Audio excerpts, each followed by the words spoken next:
Hi everyone, welcome back to another episode of Gameplay Classic. In this video, we will be learning how to download Cryptogram application on your iPhone.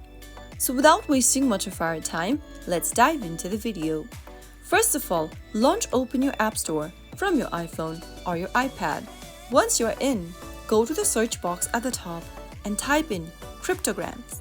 Once you search for Cryptogram, look for this Cryptogram word brain puzzle application and tap on the download or get button. Cryptogram applications offers a variety of puzzles and difficulty levels.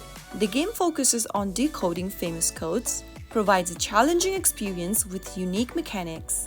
Wait until the application is downloaded and installed, which will take a couple of minutes. Once it is done, tap on the Open button to launch Open Cryptogram on your mobile device. So that's how easily you can download and install Cryptogram application on your iPhone in just a couple of minutes. I hope the tutorial was helpful to you. If it was, go ahead and give us a thumbs up. Don't forget to subscribe to our channel by hitting the subscribe button. Press the bell icon so that you'll never miss another upcoming upload from us. I will be back again in the next episode. Thank you for watching.